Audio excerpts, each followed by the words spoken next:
Ladies and gentlemen, welcome to the Drazzy Show. It is your boy Drazzy, and as you know, I always have thought-provoking conversations with amazing guests. And today I have another amazing guest. He goes by the name of Mr. James P. Baihinga. Mr. Yes. James P. Baihinga, how are you, sir? I'm fine, Drazzy. I'm fine. Wonderful, wonderful. Now, one of the main... excuse me, I've got a bit of a cough, so... One of the main reasons why we're here speaking... I got a message from George, Mr. Robin Walker's associate, Brother George. Everyone knows my as Brother George. And he said that you're an author and you have an amazing book which is on geopolitics, economics, but from an African stance. Yes. Now, can you give us a brief breakdown of what it is? So those of you who want to see, this is the book. It's called The Plunder by Mr. James P. Baihinga. Very interesting book. This is my copy, so I'm going to be reading further into it. So yeah, if you can just break down what it is that the book's about, please. Yeah, the book it's about geopolitics generally, and particularly paying attention to poverty. I mean, I come from Sierra Leone originally, and in Sierra Leone, the natives know that their country had no reason to be poor because we've got fertile land, we've got the Atlantic Ocean, there's fishing going on, there is a lot of mining going on. And the Sierra Leoneans are very highly educated. You see them all over. But alongside those, that wealth and educated people are illiterates and a lot of poverty. So we know as Sierra Leoneans that we have no reason to be poor. You see aid agencies coming up and down, going up and down. And we don't really need them. We know we don't need them. So why does it happen? That was my quest for a long time. I culminated in this book, the Plunder. In the Plunder, I explained how these things happen. And they have not only happened like yesterday, they've been happening. It's a continuum. It has been going on for a long time. And it's pretty much the same pattern, going by the same players. So whether you come from Ghana, you come from Nigeria, wherever you come from in Africa, what is in the Plunder is happening to you to some extent. To the global south generally. Yeah. So, or some of them are technical, but I took my time to explain the technical details so every man can understand it. You see? So what do you think it is? Why do you think it is? What's the intention to keep Africa poor? What's the purpose of it? Well, it is the closest answer analogy I drew from that was about parasitism. Parasitism, the parasite comes and infects you, but it is not its actually it is not its intention to cause you harm. But that's just the way it lives. That's just the way parasite lives. The mosquito comes and bites you because it's the female Anopheles mosquito that bites people. The male doesn't. It's the female because it needs a blood meal to develop its eggs. And why it is doing that, it gives you a little bit of the malaria plasmodium, and you stay with that. That's what gives you malaria. The mosquito really has no intention to infect you. It just needs your blood. It affects chickens, it bites chickens, it bites other animals as well. As long as it can get your blood. So that is the way I see it. So the parasites are obviously everyone that's plundering Africa. Yes. I like that. Yeah. So, but you know what? It's quite interesting because, okay, that analogy you used is a great analogy, but we try to find ways to not allow the mosquito, like repellents.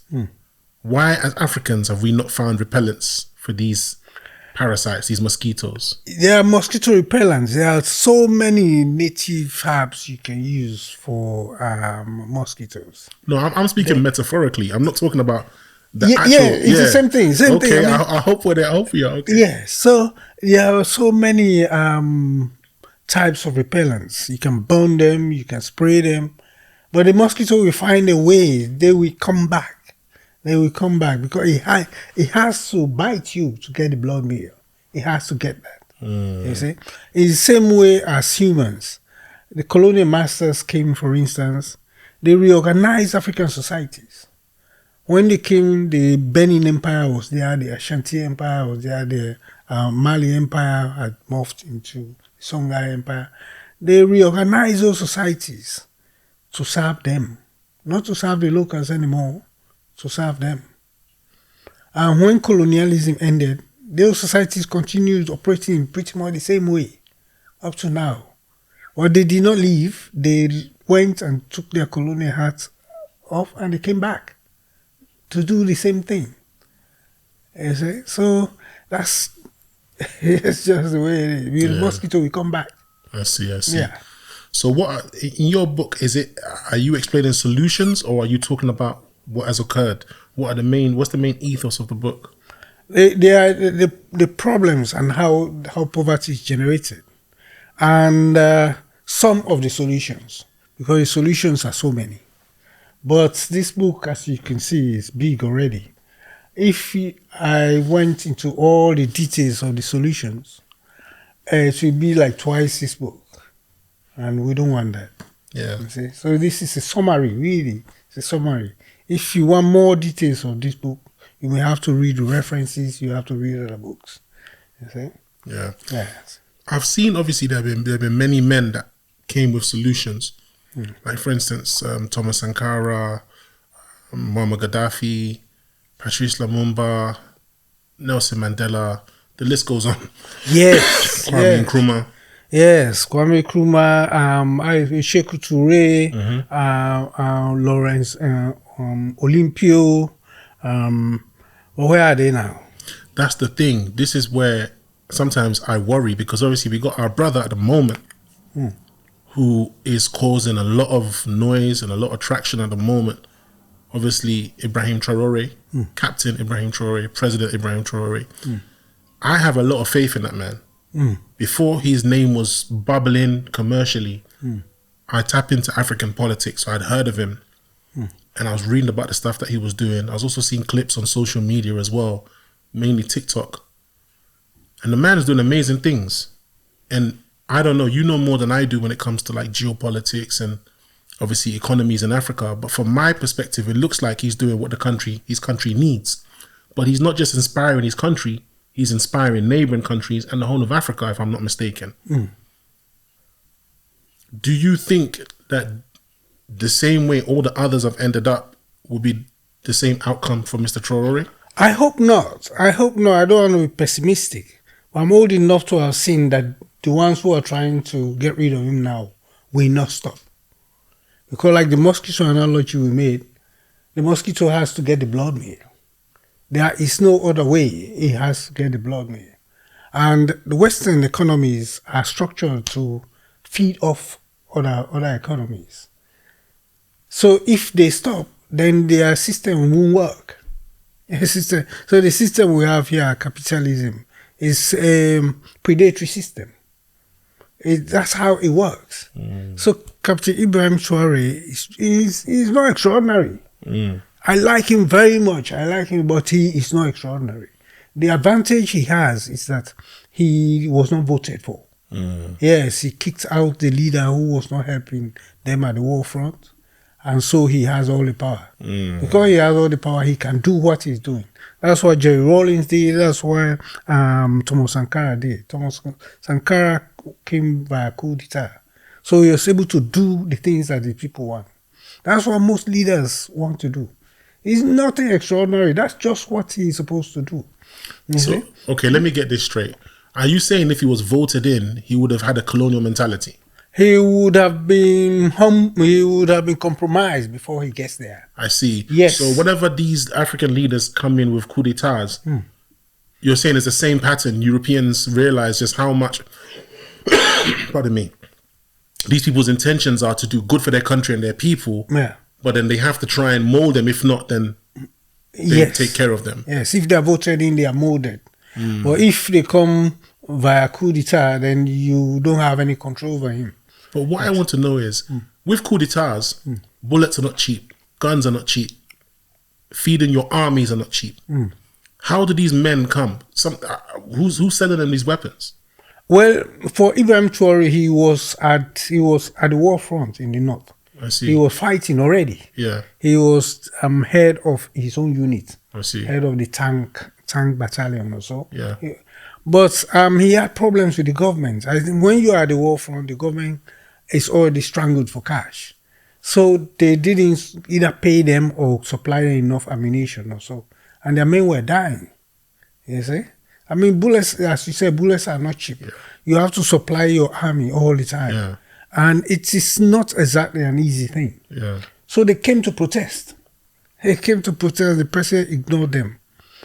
They tried to reach the president, he ignored them. So they got rid of him. They got fed up. I mean, soldiers have guns. Yeah. You can't just ignore them. Yeah.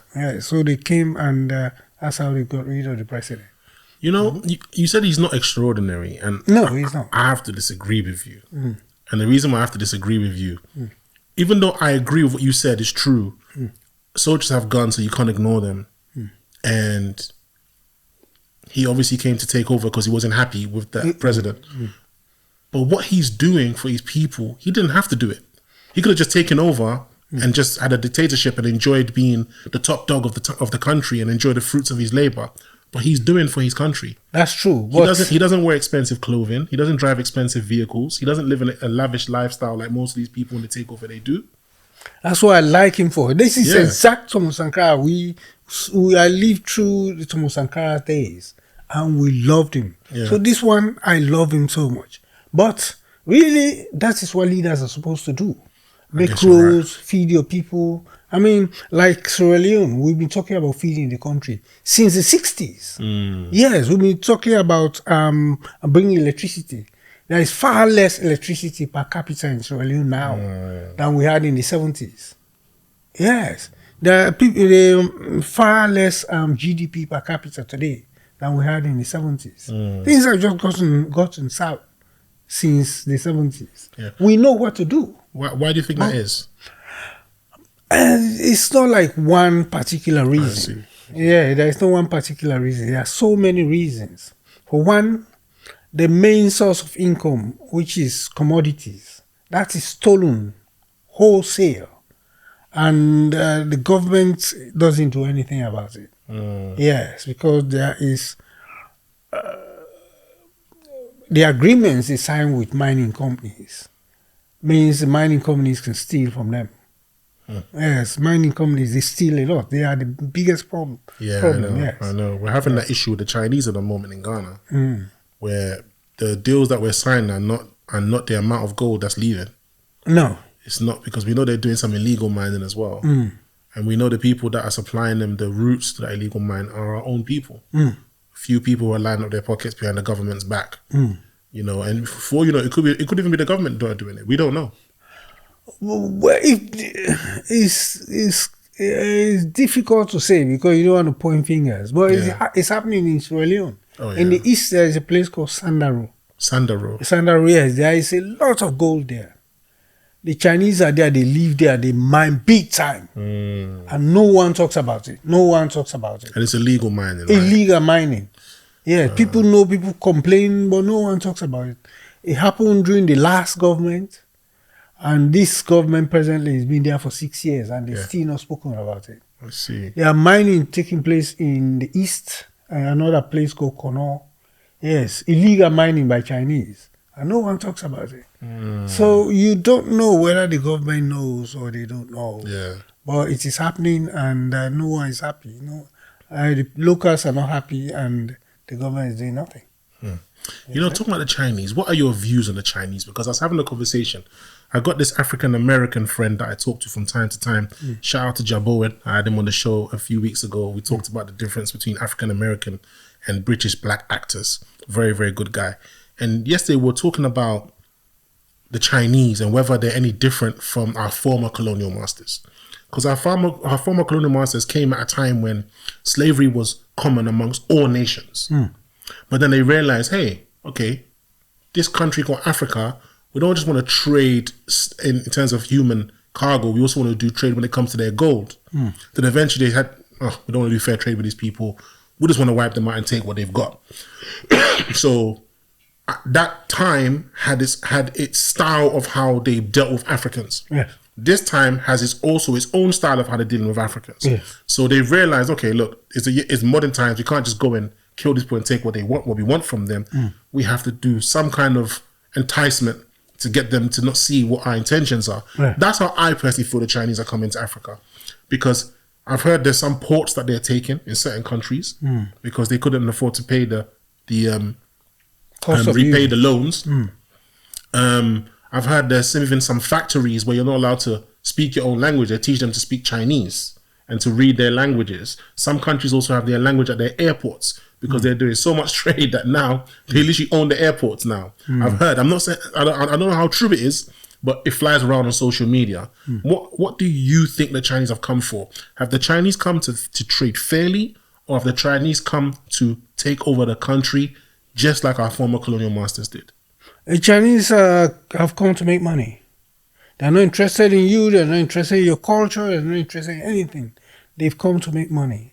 You have to understand that the Chinese 40 years ago were as poor as So they have started making money, and they know how to do it now.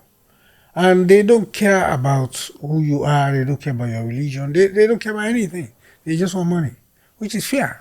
I mean, I like that because you know what the man wants. You know his intentions from the start. Yeah. He's not brought a religion. He's not brought a language. He doesn't really want to speak your language. All he wants is take as much as he can from you.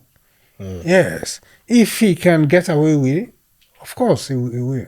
That's what the Chinese are doing, which I think is better than previous colonial masters, because they didn't spell out their intentions. They say, well, Chinese intentions are there in front of your face to see. Yeah. So do you think they have no intention to take over the countries, to rule over the countries? No. Do you think they'll always trade fairly? They will not trade fairly because money is what they want. Okay, so if their intention is not to trade fairly, at some point won't it look like colonialism, because they're exploiting the people and the people are not benefiting from it financially, which means education will still be at all-time low. The economy will not be growing any further than it was when they first came. And at some point people get frustrated. So what power would they have to say leave if all the power will be to those who are not trading fairly?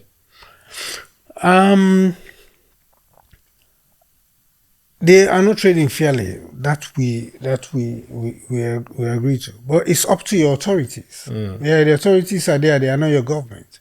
If the government decides to take backhanders, then that's the problem. Because at the end of the day, Chinese will return to China. So do you think the problem is the ball is in our court? The ball is in our court.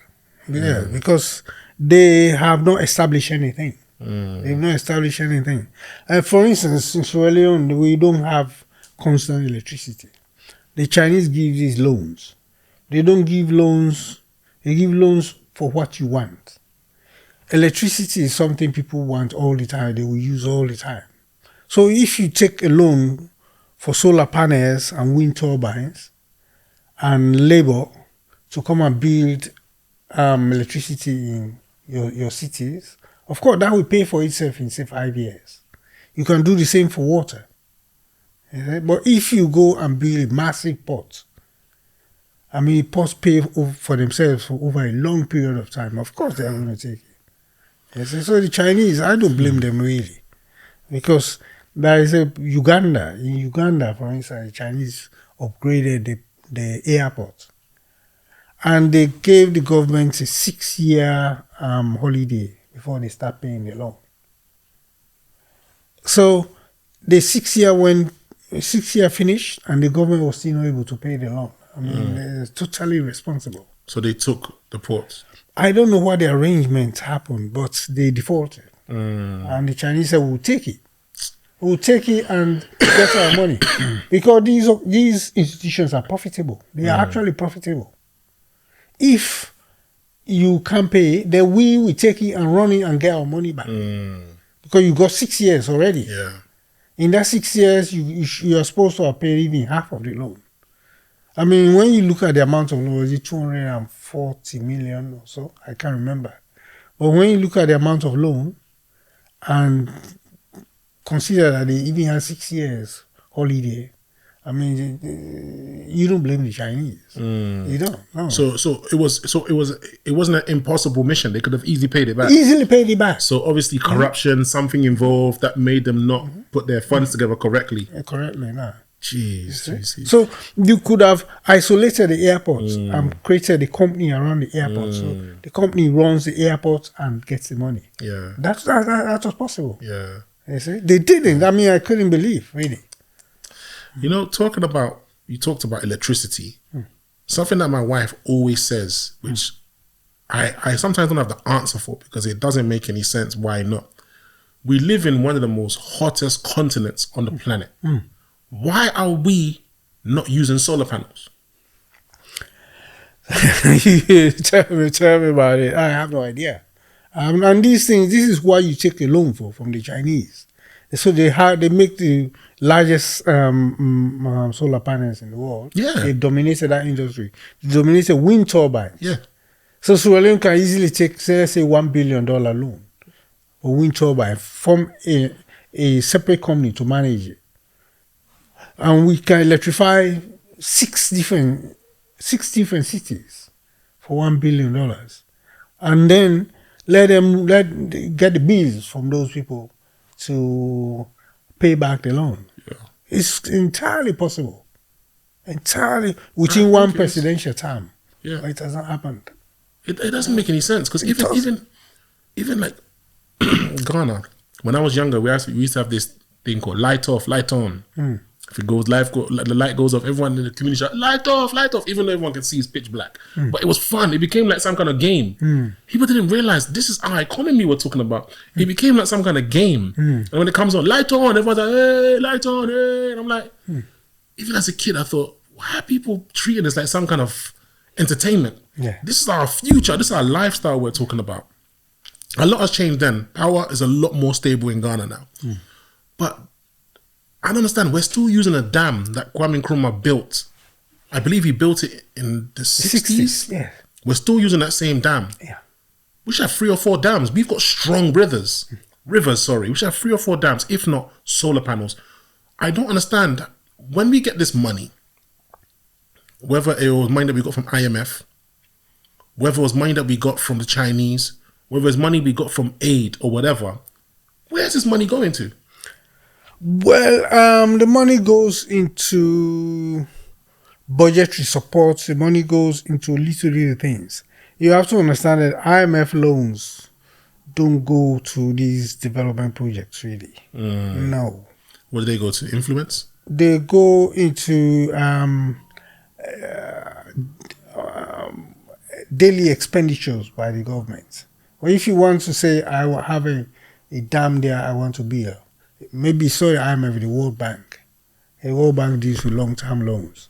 And you can have problems. They don't fund every project. No, they won't.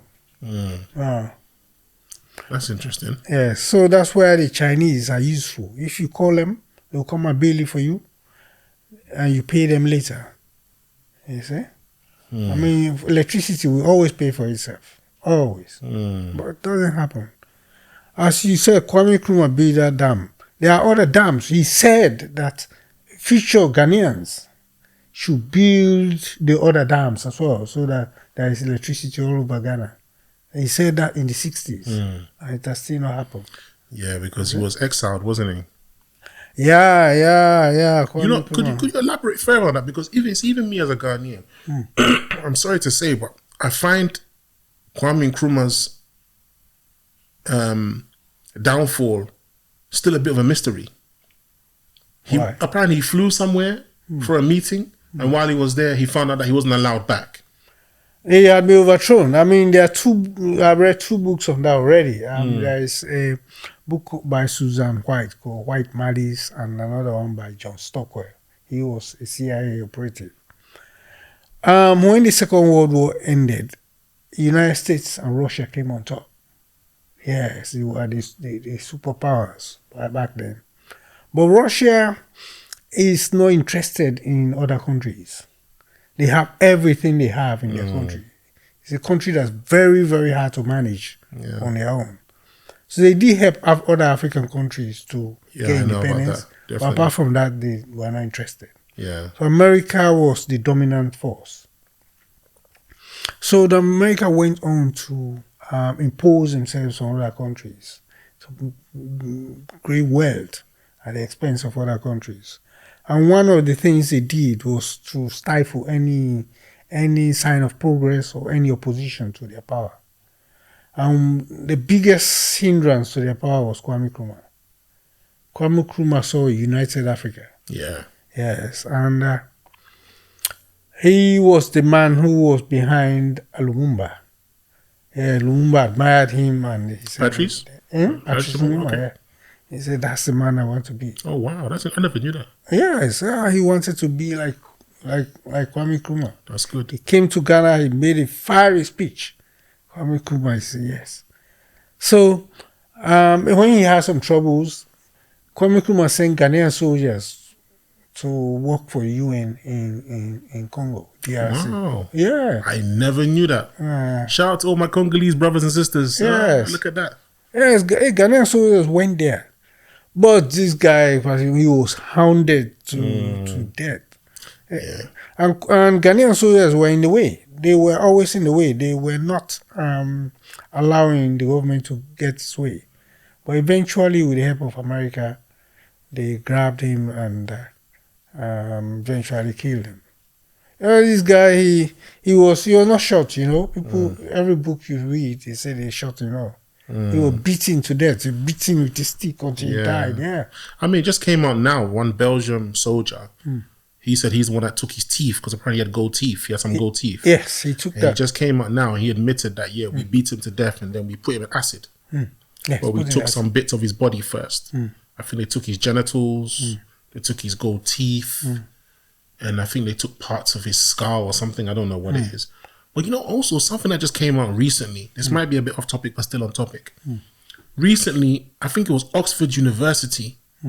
They found out that there's a group of people who are part of some kind of what do you call those things? Is it paternities or fraternities? I don't know the correct term for it. Fraternities that drink from the skulls of black people.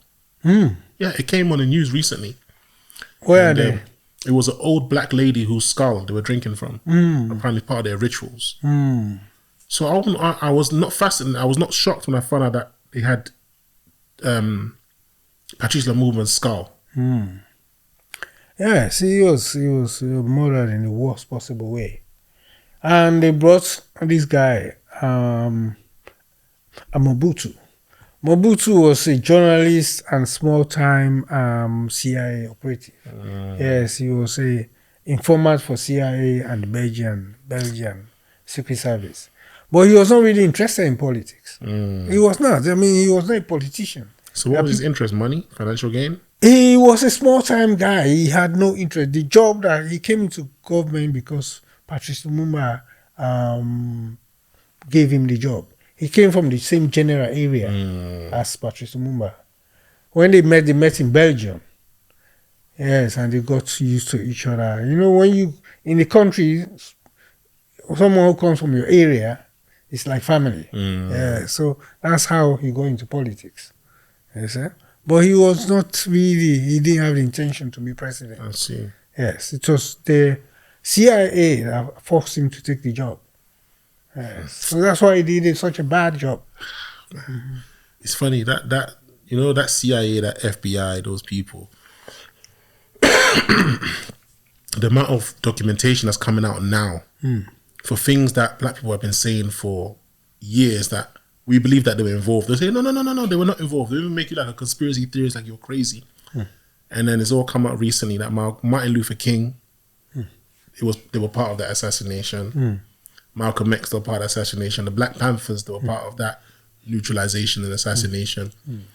And so I always say with African Americans, what they're going through is exactly what Africa was going through, in a sense where it's like when they see any kind of form of creating your own independence, your own economy, your own sustenance, just any kind of control of your own, resources and that, they don't like it. No, because if you control that, then one, you you get better, you get financially wealthy, and two, other people will see what you're doing and they will copy it. Yeah, like you said, the Patrice was inspired by Kwame Nkrumah. Yes. Yeah. You see, so that's what happens now. So the resources today that we have, we not only not benefit from it, we actually pay the miners to take it away. Do you know that?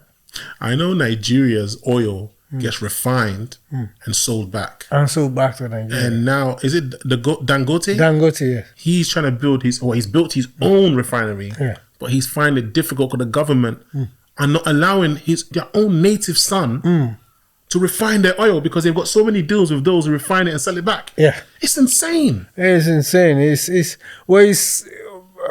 The corruption started during colonial days.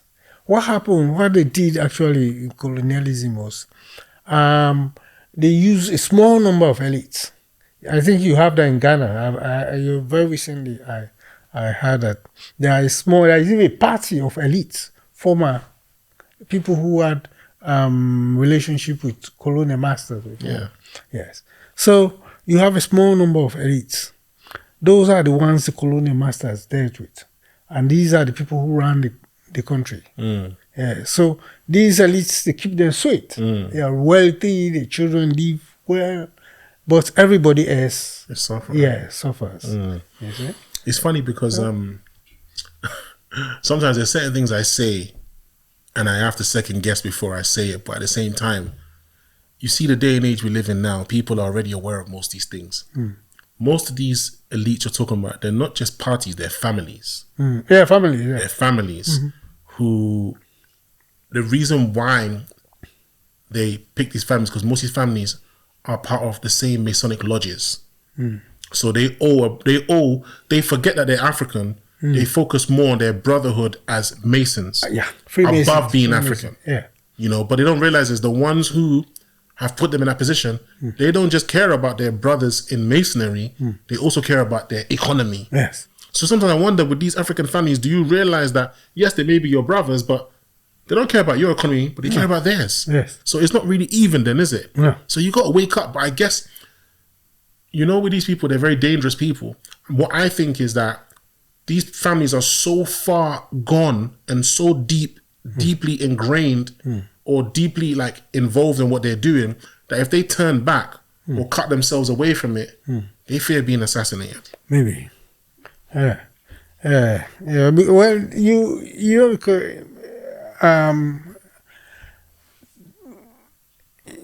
don't become a Freemason overnight. Yeah. It's a lifetime thing. Yeah. So they are in it and they won't come out. Yes.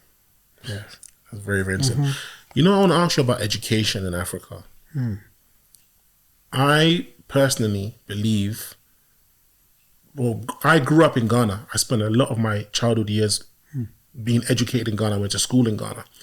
And we learnt a lot about things that, in all honesty, felt like it was our former colonial masters' kind of like form of education or curriculum, should I say. Yeah. And I used to be confused by why we're learning French, why we are learning English, but yet they're not teaching us our own language. I wasn't taught to read and write in my own language in Ghana. I was taught to read and write in English, even though I'll come here and still learn to read and write in English.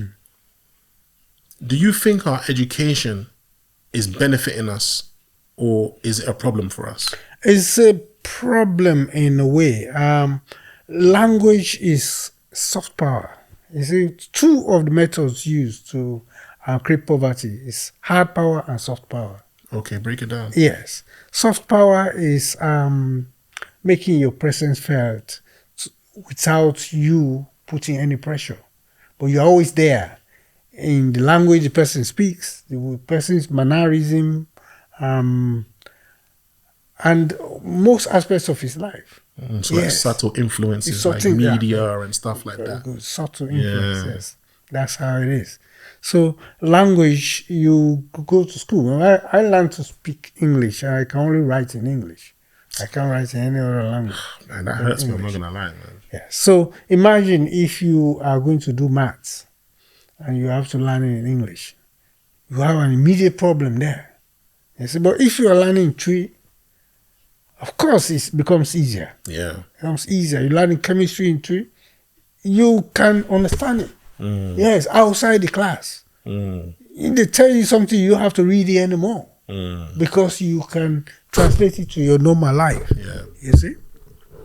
But when you do it in English, you have to memorize the English. Yeah. Because you are not so good at it. Yeah. And what about people who are not so good with languages? I learned a foreign language. That's when I found out that some people are so bad with languages. Yes, they can't learn the foreign language at all. Yeah. So that means your education doesn't go far because you have the language barrier in front of you. Yeah. You see? Yeah. It's soft power. That is soft power. The Commonwealth will belong to a soft power. Economic aid is soft power. Foreign loans are soft power. I mean, if someone gives you a loan, it controls you. Of course. Yes. They always remind you. Yes, I will remind you. And you have to behave in a certain way. You see? Yeah, so language is a big...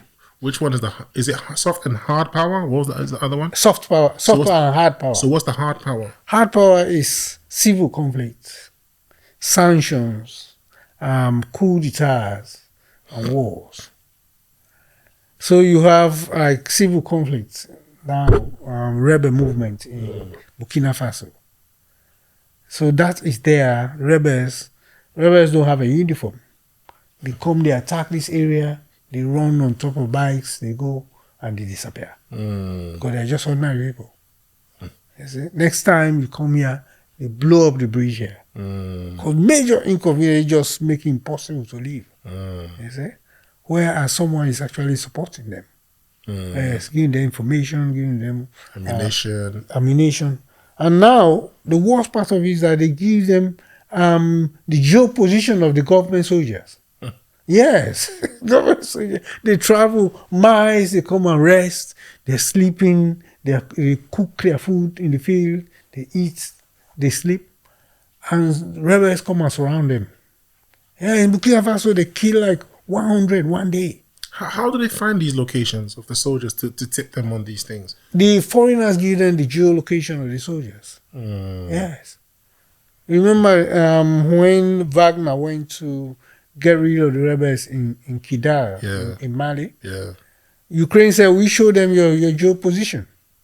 As you were driving, we were seeing you. Yeah. Yeah, satellite information. Information, yeah. So by the time they arrived, the rebels were waiting for them. That's the dangerous part of it now. Yes, foreigners, they have more information than you. So anytime your soldiers go somewhere, the rebels, they can tell the rebels where you are. Yes. I'm so sorry, but I've got a bit of a cough. I'm so sorry if I cough from time to time. Man, still touched on the education thing, with Africa. It really fascinates me. You said that you can't write in your own language. But can you read your language? No. I can't read my language. Look, writing is natural. It comes naturally to people. How people write? They write in numbers.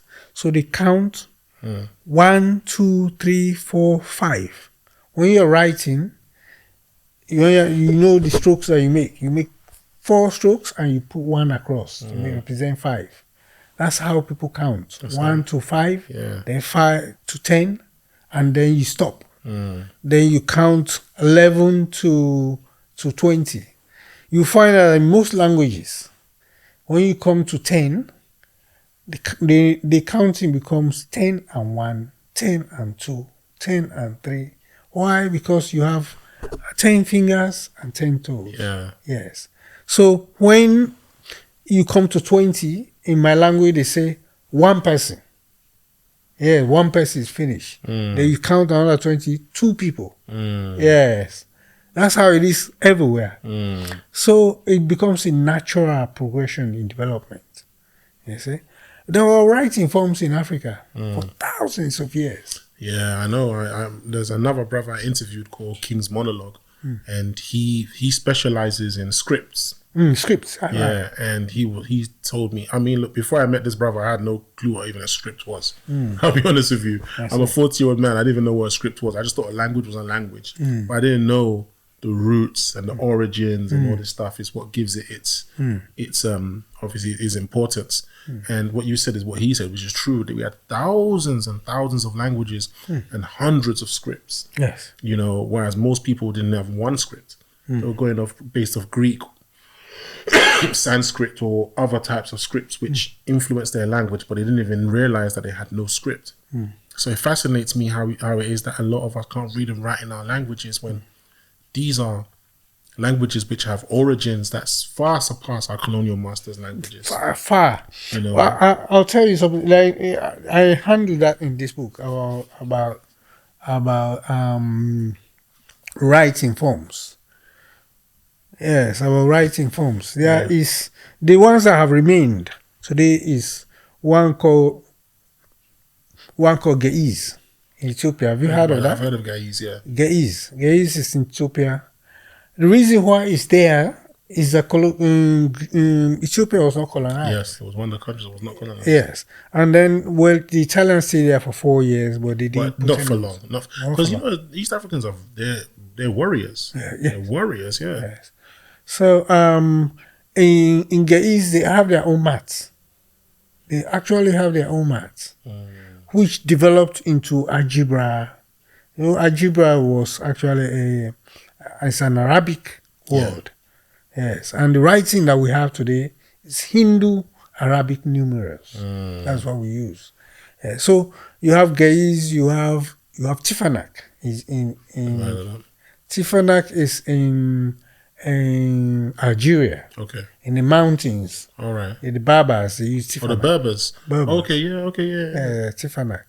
But in West Africa, you also have in CBD. In CBD, yeah. You heard about that, yes. Yeah. And then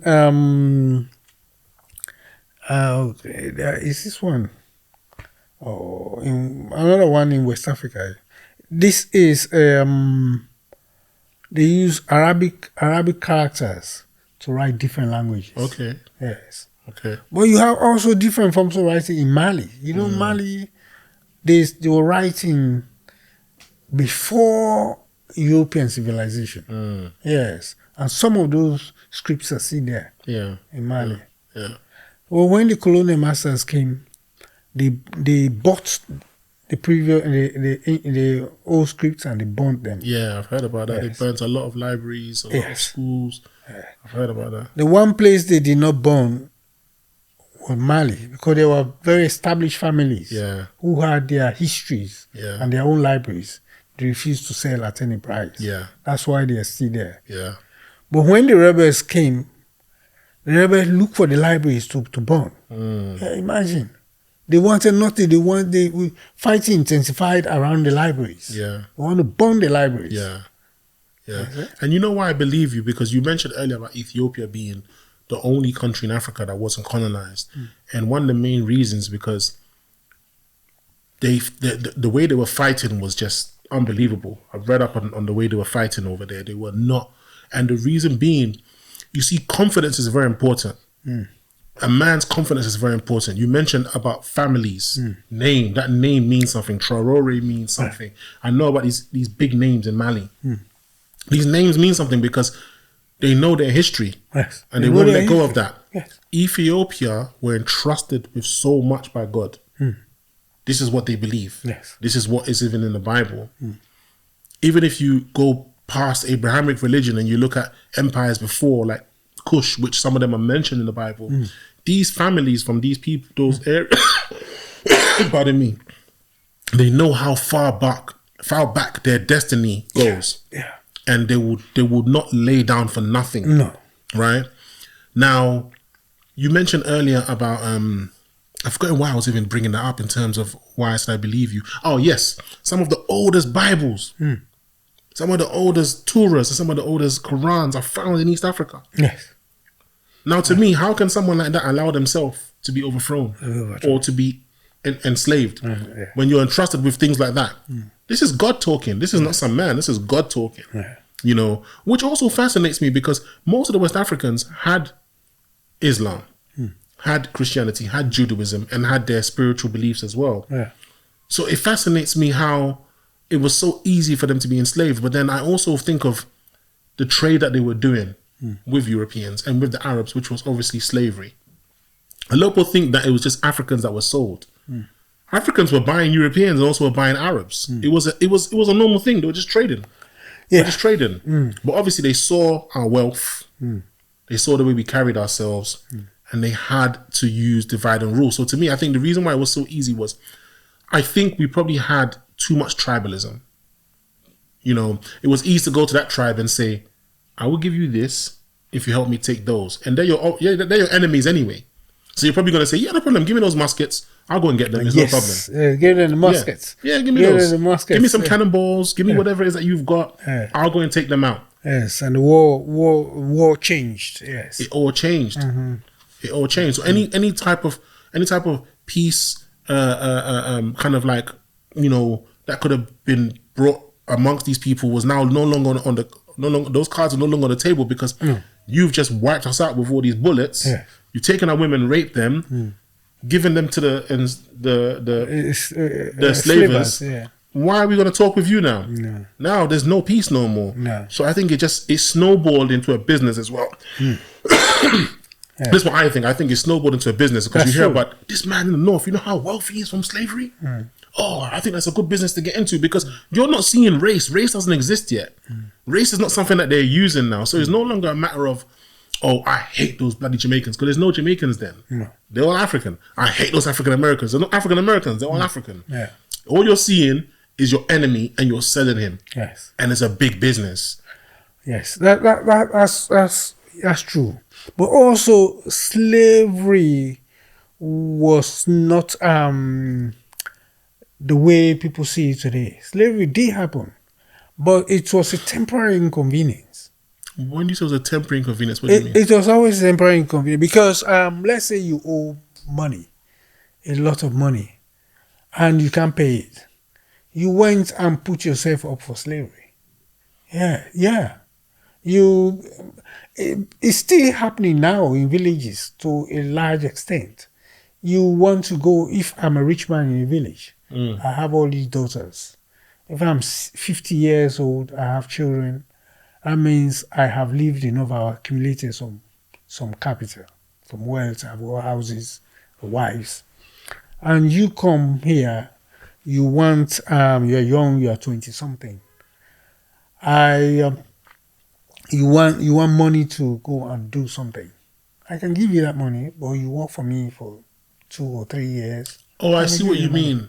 But that was a common thing all around the world, wasn't it? That was a common thing, because there were some people who joined armies for a short period because they wanted to make money and stuff. Yes. Or you need money for something else. You see? What most people don't understand, young men, you come and work for me for 3 years, and I give you the money to go buy the car that you want, or the motorbike, or fishing net.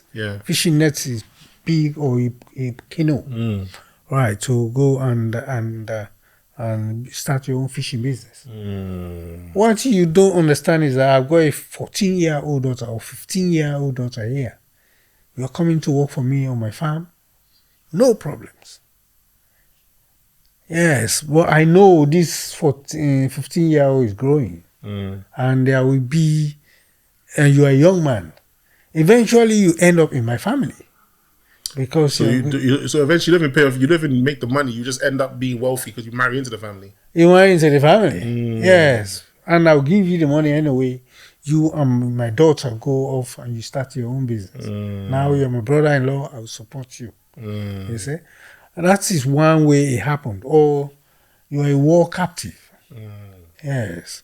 So you came, and it was a temporary inconvenience. In the Bible, it stated there, you will be a slave for 5 years, in 6 years, 6 or 7 years. After that, you're a free person.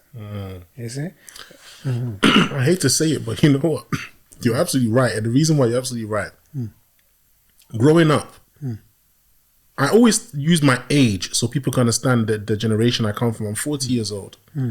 When I was growing up in the early, mid-90s as a little boy, we had these things called house boy and house girl in Ghana. I don't know what they call it in Sierra Leone. But they had this thing called boys' quarters, which was a separate house from the main house. And they stayed in there. Now, I was too young to know where these people came from. As I got older, and I would talk more with my uncles and aunts, I realized these were people whose parents had given them to my mum or to my dad or to my aunts and uncles to work off, not a debt, but to basically have a better life so they can get... So in exchange for them cooking, cleaning and helping us around the household, they got to get education. And a lot of them did graduate and become big-time people. But their parents couldn't afford to give them a lifestyle. So they made them become servants. House boys and house girls. And we had some of them when I was growing up. They're still there? Yeah, they're still there. I never realized how much it was kind of like slavery till I got older. It was so normal, me growing up, having a house boy or a house girl. I used to play with them. I never saw nothing. I never even looked at them as lower. But technically, because they were cooking and cleaning, they were serving us. But I just saw them as my friends. What you said is true. They're still there. They're still there. To this day. Yes, they can't pay their fees. They can't pay their fees in school fees, which is another thing that fascinates me. School fees, but then again, I guess Africa is a third world country. But school fees, how do you expect the literacy rate to grow or to increase, to decrease? The literacy rate to decrease when we have to pay for school fees. Yeah, because we can't afford free education. That's why. But then whenever, like you said, these people who are helping the illegal miners, this is a lack of education. They don't look, like I said, these people in East Africa that we mentioned, they know their history. They've been educated on it. If you're not educated on who you are, you're easy to enslave. You're easy to manipulate. These people. I interviewed Mr. Robin Walker, and we're talking about how African Americans and Caribbeans know more about real African history than most Africans on the continent. That's true. It's a fact. It's true. It's a fact. Look, when I meet African Americans and Caribbean people who know about Africa, they go so deep that I feel, wow, how the hell do you know that?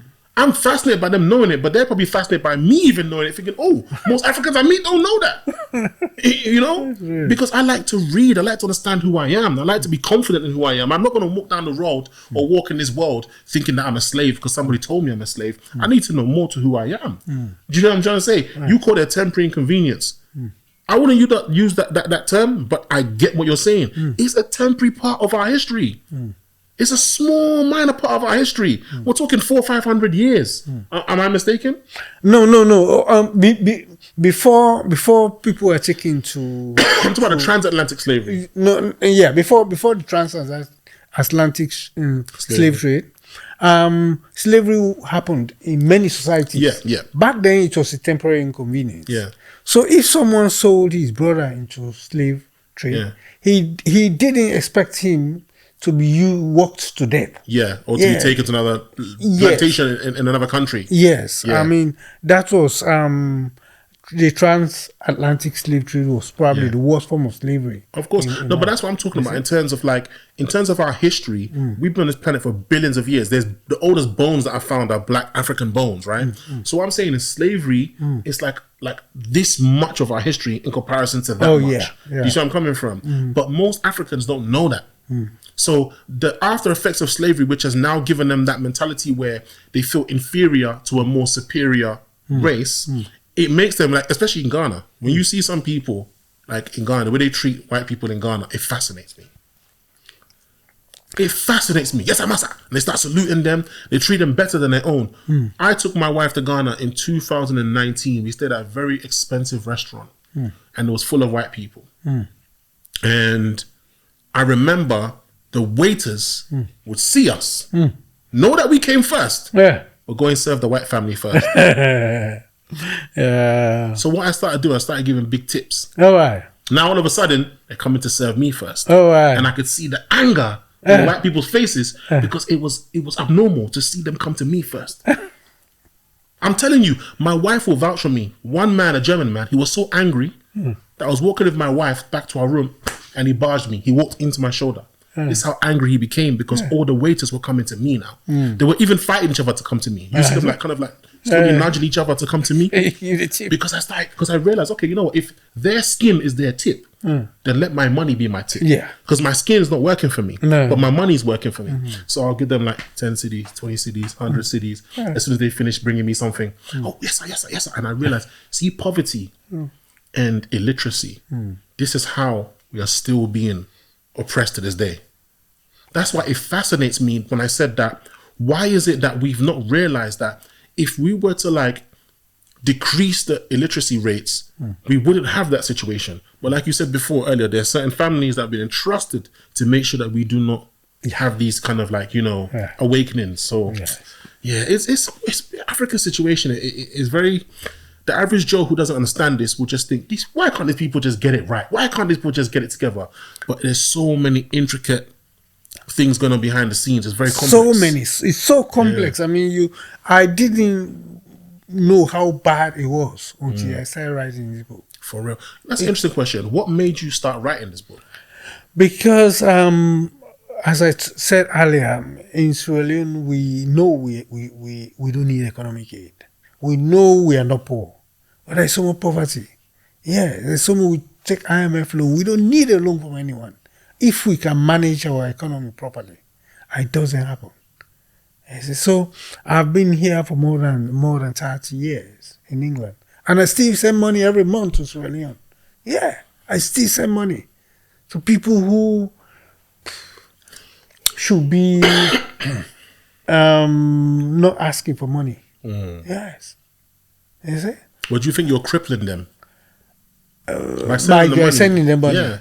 I'm not sure. Why would I get a job if my uncle's sending me money? Why would I go to get education if my uncle's sending me money? Well, they are in different stages. Maybe sometimes they don't have work, or sometimes they are looking for something else. Someone sent a video yesterday. He's a teacher. He went to teacher training school, college, and he trained, but he doesn't have a job. So now he's learning a new skill to be a farmer. He drive a tractor for people. Because the area where he comes from, there's a lot of farming going on. So he's graduating from a tractor driving school. Wow. when he's got the skills to be a teacher. Yeah. So all that knowledge he can share for the future generation, he's going to go to the grave with him. Yeah. You see? So he wants some money for that. Interesting. So it's like that. I mean, so we have this kind of situation. I wanted to investigate really why it's happening. And my quest started a long time ago. When I started, that's when I realized that no, this is not as simple as you think. Yeah. It's not as simple as I think. So this is your first book? My first book, yes. Are you working on another one? I need to sell this one first. Okay. If this one says well, I'll write another one. Yeah. Guys, make sure you go and get it. The Plunder. Make sure you go and get it by James Baihinga. Please make sure you go and get it. James P. Baihinga. Go and get it. You know, very interesting book. I don't know if you guys can see the cover, where you've got bars of gold, diamond, gun, the Christian cross, and the American currency symbol, the dollar. So clearly this is giving you an indication of what you be getting in this book. All the reasons why the plundering is happening, you know, which is interesting because I meet a lot of people. Like I said, I remember, you know, bumping into certain African Americans, Caribbean people. They knew so much. But what we talked about in terms of the plunder, they understand why Africa is poor. They're not just saying, why are you guys poor? And I've met some who have that mentality. They think, look at you people, you can't manage your country. And I'm talking about African Americans and Caribbeans who think that. And I'm like, what, do you see what they're doing to you over there? And do you know that most of your islands in the Caribbean, you guys can't even go on the beaches? They're private beaches now. How do you think that happened? Do you think they're not doing the same thing to us in Africa? They've been, you guys, they use the blueprint of Africa to do it to you. The blueprint of Africa to do it to you. And today you're going to look at me and say, why can't you manage your affairs? Why can't you? Like you're one of them. I've met some African Americans who talk about Africa like they are the founding fathers of America. They say, we built America. No. You were used as slaves to build America. Yeah. And they say, oh, but we were here before. Okay, you were there before, but you didn't build the nation that we know today as America. You didn't even name it America. The people who came and colonized the Indian man, the red man, and the African Americans, if you say you were there before, which I do believe is highly possible, because I believe we're circumnavigating the globe long before they say Columbus found America. I do believe Africans were there. Yeah, the evidence is there. You know the story of the Mali Empire. When you say Mali Empire, you know about, everyone talks about Mansa Musa. Yeah, and what's the other one as well that invested money for 2,000 ships to go over there? Oh, that was Abu Bakr. Abu Bakr, yeah. Abu Bakr is the one who sent 200 ships. 200, I thought 2,000, sorry. 200 ships, and the 200 ships went, and they didn't come back. Yeah. I think they must have gone in April, because there is the Bermuda Triangle. They must have gotten in trouble there. Do you believe in the Bermuda Triangle? I think so. I mean, it's a seasonal thing, isn't it? Pardon? It's a seasonal thing. I don't know. I know they say that people vanish around that area. Yes, in April also. Is it? Yes. I personally reckon they got shipwrecked or decided to stay somewhere where the people looked up to them. They enjoyed the power. That's what I think it is. I see. They must have got there, said, "Whoa, look at these people look up to us," because they found evidence of African style culture in these areas. Well, one of the ships came back and he said, "Look, my ship, the other people vanished." So Abu Bakr said, "Now I am going myself." Yes, and I am going. I'm the king. I'm going over there. So he assembled around 200 ships, and he went. When he went, he had 4 years to return, or the caretaker becomes the king. That's how Mansa Musa became king. For real? Is that how it happened? Yes. That's how he became king. So Abu Bakr never came back? He never came back. Now I see why African Americans always say that the Olmec heads are there because of Africans. Yes. Now I see why they say that Africans were there prior to... Yes. There is a story I heard about one of these countries. I don't know whether it's Bolivia or Peru. They have a celebration once a year for a week. In that week at night, women can have sex with any man. Yes. Why? And anyone can have sex with anybody. And you can't ask where your wife is going. That sounds like a Roman thing. You can't ask where your wife is going or where she's been. No, sir. So it is a situation that you have to see to believe. No, well, what's that got to do with Abu Bakr and Mansa Musa? Oh, wait. So they have this culture. When that celebration comes, at night, women go out, men go out, and everybody has sex with everybody. No one asks any questions. It happens in one of these Latin American countries. In Sierra Leone, we have that culture.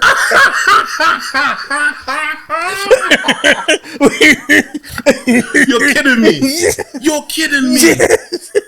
In Sierra Leone, it has the Kwame people. It has the One Day Society has that culture. Yes. They're called Kwame people. Yes. You know, what I'm going to say may sound crazy, but I think most men would agree. South American women are very beautiful. I can see why Abu Bakr and his men didn't want to come back. if that's the culture they were celebrating over there. Oh my gosh. Wow, that is fascinating. Yes. But you know what? So many similarities with South America and Africa. Especially West Africa. There must have been so many similarities. Yes, there must have been contact. Well, when Christopher Columbus and his men went, they saw black people there anyway. That's what was recorded, yeah. Yes, they saw black people there. And you know what? I wouldn't even say it must have been. I think it is. And the reason why I think it is, if you look at the global map, you look at where West Africa is and where South America is. Yes. It's literally, you're not sailing, you're not doing some major master sailing, you're just literally drifting. Yeah. You're literally drifting with the sail all the way there. It's very easy to land up in America. You can't miss. You can't end up in the North Pole. You can't end up in the South Pole. You're literally going straight. Yes. It's very easy to end up in America. And they go in a group, 200 ships going. Yeah. But people have sailed, look, in the 11th or 12th century or so, on the east coast of Africa, a king gifted a giraffe to an Indian king. Heard about that. Yes. Heard about that. So the Chinese came and saw that. They said, "Where did you get this from?" Because it's a mythical thing to them. Yes, of course. Yeah. Yes. They said the Africans gave it to us. They said, "Can we have it?" Yeah, we can have it. So these people were they're dealing with each other. Yeah. All the time. Yeah. You see, they were dealing with each other. It's not like when I was a kid, I remember my uncle had this book. My uncle and my dad, they used to have, do you remember encyclopedia? My uncle and my dad used to have libraries of encyclopedias. The red one, the beige one, the blue one, you name it. Yeah. My dad had majority of the beige and the blue ones when I was a kid growing up. And I used to be fascinated by these books. I would just be reading them. And what I loved about them, they had pictures to go with it. So that's what I like about your book as well. You got some pictures. I'm a visual learner, but also I'm also I can memorize what I read. But I find that if I have visuals to go with it, I find it easier. So yeah, I used to read these encyclopedias. And there was one part where it talked about a rhinoceros being sold to the Chinese by an African. I think in the 1300s. And the king was so fascinated by this rhino, but once the rhino died, he realized, I need to breed them, obviously. There's only one male, only had a male or female, whichever one he had, it died. And so the trade began, where now they were buying in twos. That's how certain animals ended up in Asia and in the Far East. And I found that very fascinating because as a kid, I didn't know much about geography. I just knew the world had land. I didn't know how to place these different areas and what, zones they were in. But that story is what made me fascinated with geography. That got me into geography. Because now I'm so fascinated with geography, because a lot of people don't realize once you study geography, history becomes easier for you. Yeah. So much easier. Yeah. Because a lot of people, if I say Greece, they'll think Rome. They think Rome straight away. Because I don't know there's a difference in the two. I used to. I didn't know the difference in the two because they shared similar gods. They had similar kind of... But then you realize, hold on, we're talking about over there and we're talking about over there. Over there and over there, because obviously Rome is there. So it's two different people, two different places. Yeah. But because of people don't know much about geography, they tend to think everything is the same. Yeah. Like for instance, growing up, you watch these movies of ancient civilizations, and because English people, like you said, what did you say again? Soft power. They give these ancient people English accents. Oh, yeah. You're watching a movie about ancient Egyptian, and a man saying, "I will make sure that no man comes forth between me and..." in the thickest English accent. Yeah. How the hell did a language that wasn't even born yet, these people were speaking it? Yeah. It's that soft power. Now you start affiliating with the English accent with dominance, superiority, and power for centuries. When really their language is probably bred into what it bred to in the 1800s, 1700s. Because we're talking about influences from French, influences from Spanish, influence from Latin, and from Arabic. All these languages, Indian, you name it, form this language. Mainly Latin, Greece, you name it, right? And it just fascinates me how they've used that soft power to make me believe languages from all around the world, as long as they had some kind of ancient kind of influence or ancient kind of civilization, they would use their accent to make movies about these people. Yes. That's it. That's why Ibrahim Traore banned French in his country. He's a wise man. The guy is super. He's super. Once in a while, these kind of people come around. You see? I'm going to say something on camera, which I shouldn't say, but you see Ibrahim Traore, yeah? Don't say it. You see Ibrahim Traore? No, I got to say it. If anything happens to him, I'm joining any army I can find. I hope nothing happens to him, because we need more Ibrahim Traores. We do. He's shaming West African leaders. We do. Embarrassing them. And exposing where their pockets are getting thick from. Yes. Exposing them. Yeah. So the Ghanaian president, I hope he follows this, because he is just next to him. Can I be honest with you? Yeah. I'm a Ghanaian. I'm a proud Ghanaian, but... You don't think Mahama can do it? Nah. Well, he can at least try. I don't see Ghana helping Ibrahim Traore. He's right next door. No, at least follow his lead. He won't. In helping his country. If he wanted to do it, he would have done it a long time ago. He got inaugurated when? When? Almost 2 months ago, 3 months ago? Yeah. And what's he done since?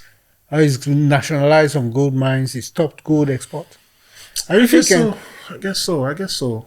If he can just mine his own gold and keep it as reserves, that will bring the city value up. But you know, whenever I think of Ghana, I think of America because America has a stronghold on Ghana. Really? And that's what I believe. That's what I believe. Because, America has a stronghold on everybody. Yeah, but I think Ghana, obviously in West Africa, is very visible, especially with Nigeria as well. It's very visible because look at when that lady who was running for presidency of Ghana, Kamala Harris, came to Ghana and was telling the president what to do with gay rights. And before that, he was firm, like, no, we're not interested. But with Kamala Harris, he kind of bent a bit. And then obviously, you know, just as many things that America, I feel like they've got a hold on our president, well, our former president. The one that we have, John Mahama now, I'm not too sure, but I don't know, man. I don't know. I pray that he follows lead because, you know, Ghana is one of the most respected countries in West Africa, simply for what one man did in the 50s. Yeah. But since then, you need another Kwame Nkrumah. That's what I'm saying. I'm just going to be honest. Since then, what are we doing? Sierra Leone, well, you've had Kwame Nkrumah, you have Jerry Rawlings, Burkina Faso have they had Thomas Sankara. Now they have Ibrahim Traore. Yeah. You see, so at least you have two people. Sierra Leone has had nobody. Yeah, our leaders come. They do when you call. To be fair with Sierra Leone, you guys, your war is quite recent, isn't it? Yeah. You know, you lost a lot of people in your war. We're talking in the 90s, isn't it? That's a lot of that. That's a lot to try and recover from. We're talking about generations that have been wiped out. Well, we need an Ibrahim Traore to do that for us. It will happen. It will happen. So. Look, you see, Ibrahim Traore, what he's doing is a fear to the West because he's going to influence so many leaderships. Oh yes, children who haven't been born yet are gonna read about this man. Yeah. His stamp on history is the first we've seen in Africa, and I tell you why. It's recorded in digital form, in real time. I'm talking real time. In real time. Yeah. People are reading, going on social media, scrolling through, and going, "Why am I seeing Africa on my feed? Who is this guy?" Yes. No one has done that before. No. We've had to read history books. We've had to watch documentaries from black and white footage. We've never seen a man in the day and age of the social media era that has inspired so many people. So think of the kid who before social media would never hear of him. Now he has social media. He's seen Ibrahim Traore and he's thinking, you know what? I'm inspired by this man. Because we all need influences. We all need inspiration. We all need people to show admiration to. He's one of those men for Africa. So I think Sierra Leone will definitely have one. Every nation's going to have one. Yes. Every nation's going to have one. Africa needs Ibrahim Traore. We need one Ibrahim Traore in every country. Yeah, definitely. And you know what? All these ones, Mali, Chad, who are the three ones that have Niger, Mali, Niger, and Burkina Faso, yeah? How is it that it's all these three regions that are so close to each other that have all just woken up and said, right, we've had enough? What did the French do to these people? And they're all French colonies, former French colonies. They did not just wake up. That place had an empire, two empires. The Mali Empire and the Songhai Empire. And that area is where the Ghana Empire comes from as well. We took their name. I see. Yeah. Yes. You see? So that is, those people circumnavigated the world. They had their writing forms. They had, if you look at the Mansa Musa's journey to Americas. Yes. No, to Mecca. Oh, sorry. Oh, yes. The pilgrimage he did, and he gave the gold. Yeah, he gave the gold. And this guy was, it was very structured. He had horses. You had he had so many, so well organized. And they were talking about brocade back then. Oh, sorry? Brocade. What's that? Brocade is textile, very high quality textile. Okay.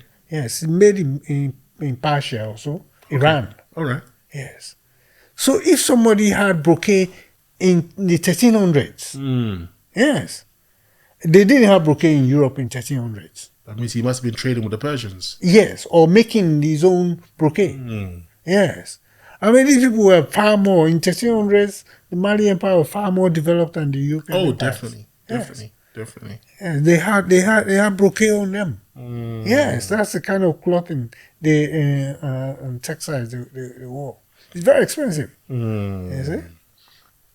So after them came the Songhai Empire. The Songhai tribe is still there in Niger. You see? Maybe about 25% of the population. Yes.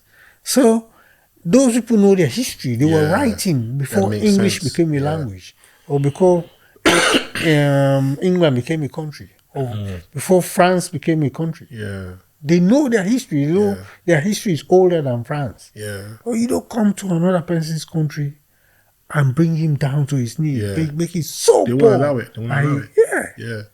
You know, it's fascinating that you say that, because in Ghana, the strongest tribe we have are the Ashantis. And I'm not gonna lie, I'm a Ghana. So I used to hate them. Like, why these people think they're so special? Why did they? But looking back now, I can see they will not fold or bend because of that cultural and history that they will never let go of. And it's so important. Because to this day, they treat their culture better than any tribe I know of in Ghana. I'm telling you. The Ashanti, their king, he's a god to them. We don't have that as Ghans. I'm a Ghan. We don't have that. We have it to a certain extent, but not like the way the Ashantis do. I'm talking like young men, my age or younger. You look at their cars; they've got the Ashanti hanging from the rear view mirror thing. I'm telling you, they take their stuff seriously. Even their language, they've dominated most of Ghana. Tree and Fanti is spoken more than Ghana. In Accra, Accra is Ghana's territory.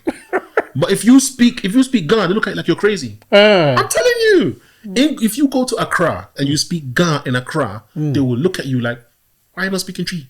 When these people are from Kumasi, not from Ghana, not from Accra, they're from Kumasi, but they're so confident and powerful. And now I get it. Now I get this conversation as maybe look at even soft power. I'm telling you. You promote your language, you promote your writing, then you promote your religion. Because Ashanti and their soft power, go away. But yeah, it's been a very interesting conversation. Yes, and I would like to ask you, where can people find this book, please? Yes, they can find it on Amazon. They can find it in W.A. Smith. Yeah, most major bookstores have it. Wow, well done, man. Yeah. The Plunder by James P. Baihinga. Make sure you go to Amazon and you get this book. Mr. James P. Baihinga, has been a pleasure. Yes. Thank you very much for coming. Yes. Guys, make sure you go on Amazon, you get that book. And yeah, guys, please make sure you like, share, comment, subscribe. Get this video out there. It's been an amazing conversation and it's an amazing book. Let's make sure we get it out there. Thank you very much. God bless.